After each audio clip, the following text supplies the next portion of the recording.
Ford Ranger XR ក៏និយាយហើយ Ford Ranger XR ที่ក៏និយាយហើយអញ្ចឹងថ្ងៃនេះគឺដល់ថ្ងៃដែលនិយាយពី Ford Ranger វ៉ាត្រាក់2026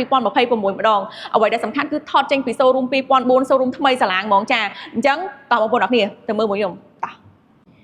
ចានេះឲ្យបងប្អូនអរគ្នា Ford Ranger Walltrack 2026ចឹងសម្រាប់ Ranger Walltrack គឺយើងបំពាក់ប្រភេទជាគៀង Matrix LED ភ្លឺត្រជាក់ភ្នែកហ្មងបងប្អូនអរគ្នាអ្វីដែលសំខាន់គឺ automatic ទៀតយប់ឡើងបើក automatic ថ្ងៃឡើងបិទ automatic ឲ្យតែម្ដងហើយសម្រាប់ការ design ប៉ាណាវិញមើលទៅខ្មៅស្អាតប្រយបងប្អូនអរគ្នាចា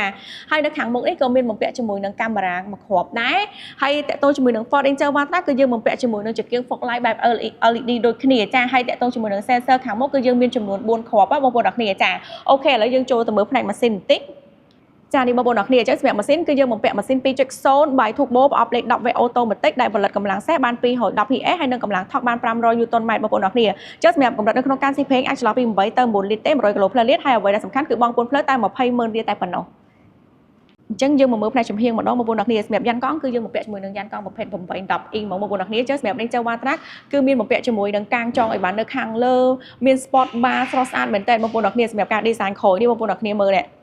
ឃើញមានកន្លែងចាប់កាន់ទៀតស្រួលបដ ாய் បងប្អូនអរគ្នាចាហើយតកតងជាមួយនឹង Walltrack គឺយើងមានបំពាក់ជាមួយនឹងឈ្នាន់ជាន់ផ្នែកខាងក្រោយដែរចាឥឡូវយើងចូលដល់ខាងក្រោយហ្មងទៅសម្រាប់ Walltrack នេះវិញគឺបំពាក់ប្រភេទជាគៀង LED ទៅ LED ទាំងមុខ LED ទាំងក្រោយមកអ្វីដែលសំខាន់មានប្រព័ន្ធចាប់ប្រាំងផ្នែកខាងក្រោយទៀតចាសម្រាប់សមត្ថភាពនៅក្នុងការដឹកស្ដៅរបស់ Ford Ranger Walltrack គឺដឹកបានជា1តោនស្ដៅបាន3តោនហើយយើងមានកាមេរ៉ាផ្នែកខាងក្រោយមួយគ្រាប់ទៀតដែរបងប្អូនអរគ្នាចាហើយនេះយើងបើកបន្តិចមកអូយស្រួលបដ ாய் បងប្អូនអរគ្នាឃើញខ្ញុំបើកដៃមួយនេះបើកដៃមួយទេអត់ចាំបាច់ប្រើកម្លាំងអីទេនិយាយទៅស្រួលធូហ្មងណាចាអូខេឥឡូវយើងចូលមកមើលនេះបន្តិចទៅនេះខាងក្រោយនេះទៅនេះខាងក្រោយយើងបំពាក់ជាមួយនឹងម៉ាស៊ីនត្រជាក់ផ្នែកខាងក្រោយមួយដែរបងប្អូនអរគ្នាមានកន្លែងសាក់ Type A Type C មានរន្ធដោតឆៅនិយាយទៅងាយស្រួលសម្រាប់អ្នកអង្គុយខាងក្រោយហ្មងណាចាអូមិញដើរហួសភ្លេចអូថា Walltrack ក៏មានបំពាក់ជាមួយនឹងប្រព័ន្ធបន្លាញ Sport នៅលើកញ្ចក់ទាំងសងខាងហើយនឹងកាមេរ៉ា360នេះគឺមានកាមេរ៉ាសងខាងទៀតណាចាសម្រាប់ Walltrack គឺបំពាក់ជាមួយនឹង Sound Smart Key